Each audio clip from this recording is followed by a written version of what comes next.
Allahu Akbar.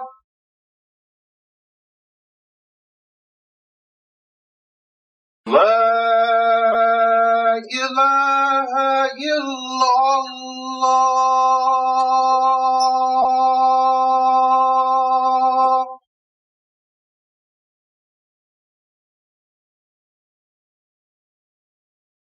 Alhamdulillah. وأشهد أن لا إله إلا الله وحده لا شريك له. Praise be to God. We bear witness that there is no God except the one God. We are a very fortunate generation. And this is the understatement of the year. In Surah 32, God says that certain people have no idea how much joy and happiness await them. And we have no idea how fortunate we are. But 50 years from now, the future generations will realize how fortunate we are. We are the pioneers of something that is very special. About 50 years ago, for example, God's miracles through His messengers existed without any proof. And even now, our generation, excluding the pioneers that we have become, you go to them and say, Moses threw down the staff and it became a snake. And they say, sure. Oh yeah, sure. The unbelievers. Even the believers have doubts. You tell them Jesus revived the dead. And they say, oh, maybe he just fainted or something, or he was just, he was sick or something and he came back to life. They do not believe those miracles. But now, God gives us the first tangible evidence that when Moses threw down the staff, it became a snake. Because what we have, and turns out that this has been always the case in the scriptures, in the Bible, in the Old Testament, the New Testament, everything that God sent down, everything that God created, you and me and the sun, the moon, the stars, they all have God's signature on them. The scriptures are mathematically composed, numerically structured, beyond human intelligence, so every statement in the Quran becomes proven with physical evidence. So when the Quran makes a statement, Moses threw down the staff and became a snake, this becomes a physical evidence proving it. Because it is mathematically composed by God Himself. It is authenticated by the mathematical composition that comes only from God, not from a human being. And God was an eyewitness there. God was an eyewitness who saw Moses throw down the staff and it became a snake. And He's telling us in a numerically structured statement. And the same is true with Jesus revived the dead. Every statement in the Quran is physically proven beyond doubt. So that's how, this is the fortune that we are not aware of. And this is how fortunate we are, is that we have now, you read the Quran and you have full confidence in everything it says, including many things that are unbelievable, like Moses throwing down the staff and having it turn into a snake. God says in the Quran in Surah 41 verse 53, I will increase my evidence. I will continuously increase my evidence until everyone believes that this is the truth. So when I'm going to talk to you today about the miracle of Quran, again, because there's some new evidence that just came out confirming this statement of God that He will increase His evidence. So initially, we said that the first verse of Quran consisted of 19 letters. And the number of surahs, 114, is a multiple of 19. And they said, well, this is coincidence. This came out first.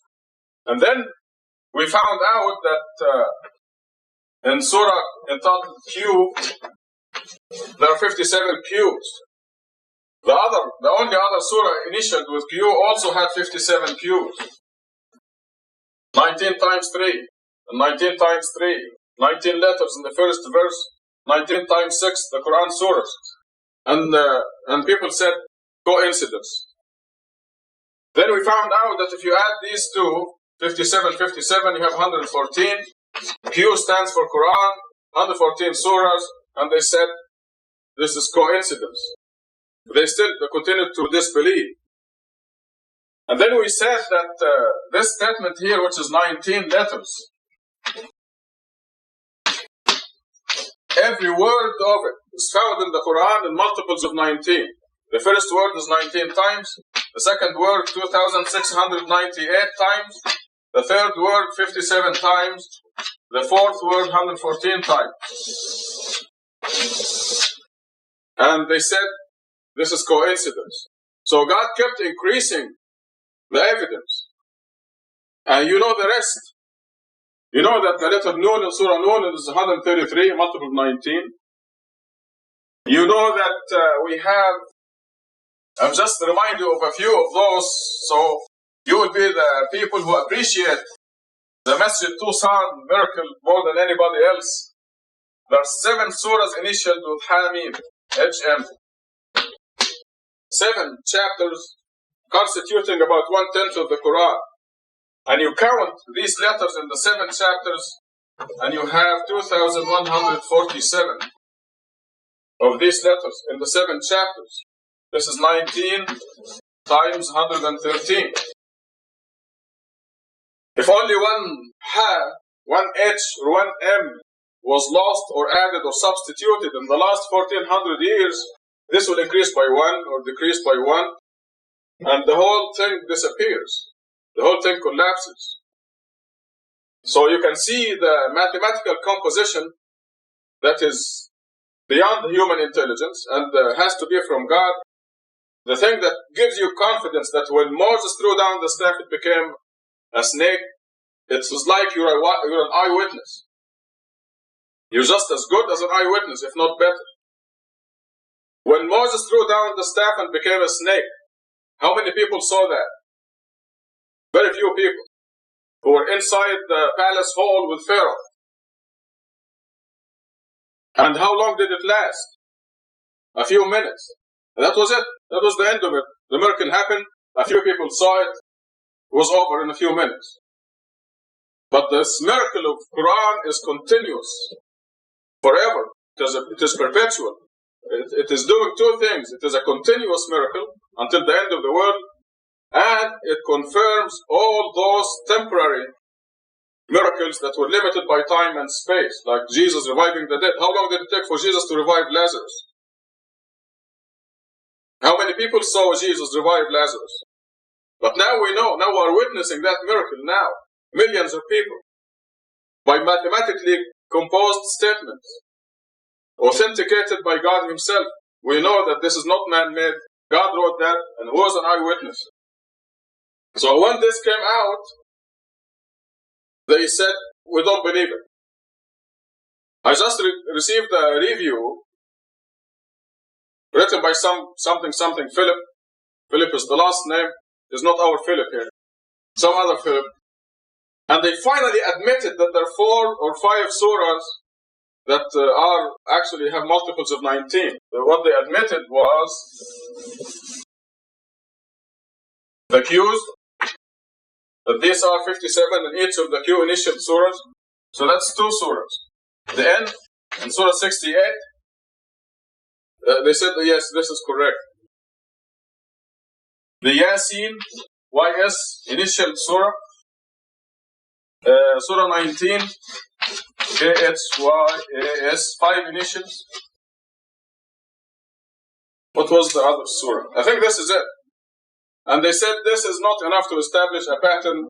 It is pure coincidence. Okay, so they don't, but at least finally they admitted that there is something here. About the HM surahs, they said, why is he adding them together? And they raised all kinds of strange questions. So, what you will see in the next issue, the Muslim perspective, not this one, not October, but November, is that it is obvious that God is increasing his evidence, just as he said in chapter 41, and that those people will continue to say, no, we don't believe, in order to expose and confirm the hardcore unbelievers who will end up in the lowest pit of hell. The reason I'm saying this is that Lisa yesterday found something else. This khutbah should be given by Lisa, by the way, but this fits in the mainstream of the... this is really profound, as you will agree. And if you want more details, you can ask her afterwards. There is something in the Muslim perspective of last month where... let me get one of those Qurans to explain to you what the deal is.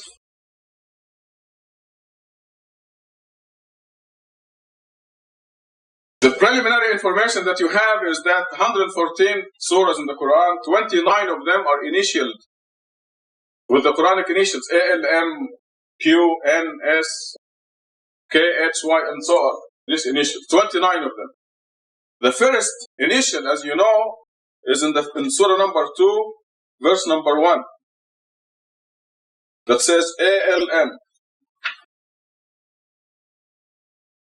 The first one is in surah number 2, verse 1. And the last one is the initial N in surah 68.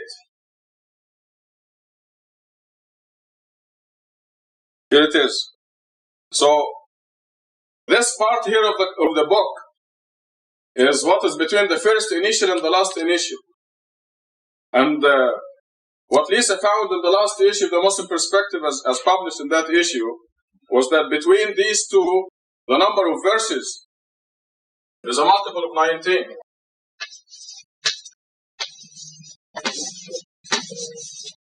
(5,263) between the first initial and the last initial. It's a multiple of 19. 19 times 2, 7.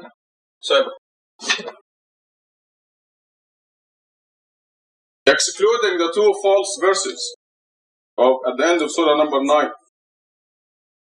Also, between these, the first initial and the last initial, there are 19 groups of initialed and uninitialed surahs. In other words, surah 2 and 3 are initial, that's one group. Surahs 4, 5, and 6 are not initial, that's group number 2. You go on like this, it's 19 groups. So, what does this say? This piece of information says that the number of verses is a divine order dictated by God because it conforms to the mathematical code. Also, the sequence of surahs, because the initial, uninitial, and so on, they alternate, making up 19 groups.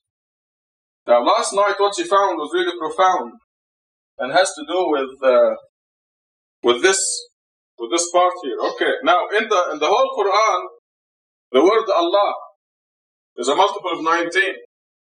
Allah is mentioned 2,698 times. And God chose to put the first initial in Surah 2, the last initial in Surah 68. So what she did is add up the number, the word Allah that happened here. Easier, she added the word Allah here in the smaller part. Surah Al-Fatiha, before the ALM, and from 69, Surah 68, I'm smiling for a reason. Surah 68 has the letter N at the beginning. So counting the word Allah outside this came to 57. Allah. The word Allah outside. In this portion here. And in Surah Al-Fatiha. There are two of them in Surah Al-Fatiha. Now, when she counted these verses, you count from ALM, that's verse 1 of Surah 2, to the letter N, that's verse 1 of Surah 68, and you stop, because there are no initials after N. So the rest of Surah N is not counted in that. Because it's inclusive. Now, when you count the word Allah, in between here, the difference is 2641. You deduct this from the total number of Allah, which is also a multiple of 19, of course. But God knows that the people who look at this, what does this tell us? This tells us that the number of the verse is dictated by God. The number of the verse. And if you look at Yusuf Ali, you see that he changed the numbers because it sounded better to him. You know, because the numbering of the verses is strange in some places and he couldn't take it. So he played around with it. Now we wouldn't dare do that. And in spite of the things that happened in the last 1400 years, the Quran comes to us unscathed, with the numbers of the verses exactly right. I'm talking about the numbers of the verses and the numbers of the surahs, as you will see before the end of this khutbah. Okay, I was saying that when you count the verses, you start with the ALM and you end up with the N. So you have all of Surah 68 not counted in this because it is outside that range, verse-wise. So God knew that the unbelievers would say, why don't you count the word Allah in Surah 68 also? And we did, or she did, and it is 0. In Surah 68, there's not a single word Allah. So whether anyway they want to protest, God got their number 0. The number is 0. So I mean, it's really strange that a surah as big as Surah 68 does not have any words Allah in it. And I will complete this khutbah in the next section, inshallah. Tubu Allah, repent.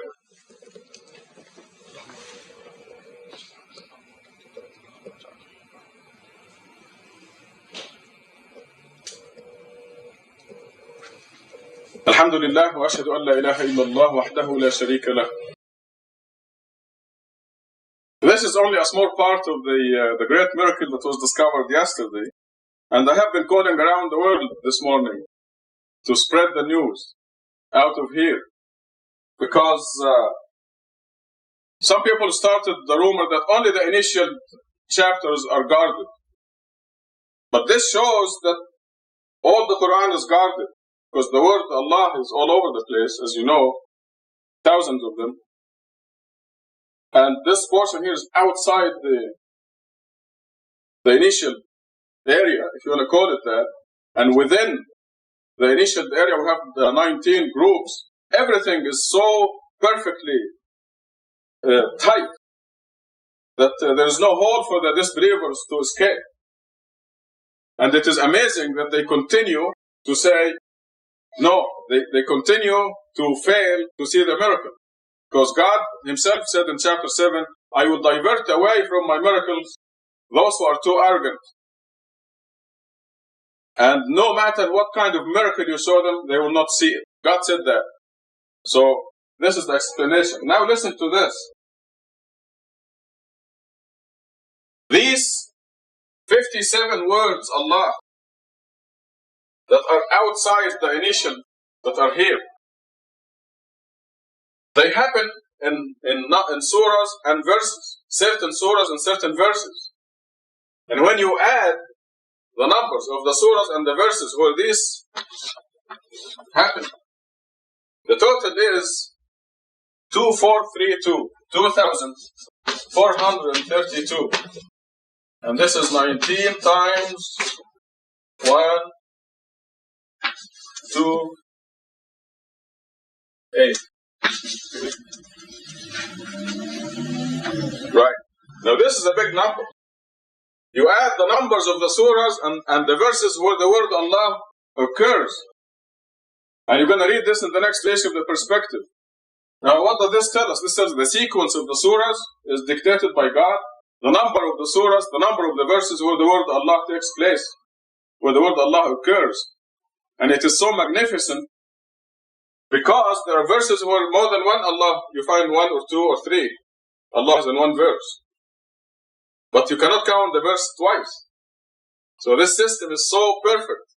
You have no doubt that you are reading the words of God right here. And when God says, I put guards on you, you know that there are guards on you. So you will not receive a scratch without God's control, without deserving it, or without a good reason for it. Because sometimes God will mess up your life in order to have something good happen to you. Joseph had to go to prison in order to rule Egypt afterwards. He had to. So going to prison was equivalent to going to school and graduating with a degree. He graduated from the prison to rule Egypt. So even though the prison looked terrible, like a disaster, it was to promote Joseph to a good position. So when God says, I put guards on you, when God speaks throughout Quran about invisible soldiers, you know that He runs this world with invisible soldiers. When God says that everything is written down before the earth was created, everything is already recorded.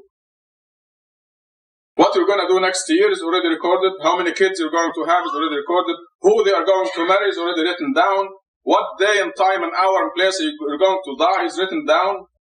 Everything is written down, recorded. God says that. And God says, I'm telling you this so you don't feel sorry for the things you miss and you don't get excited over the things you attain. You have, the believer has an even keel. He or she doesn't get excited or depressed. Because everything is already recorded. There's nothing anybody can do. But He guarantees victory for His people. I mean, to the point, I'm going to read for you Psalm 91 again, which I read for you before. And these were mathematically authenticated too. David's Psalms. Now we have evidence that the whole scripture, we're talking about the original scripture, was mathematically authenticated. This Psalm happens to be confirmed in the Quran.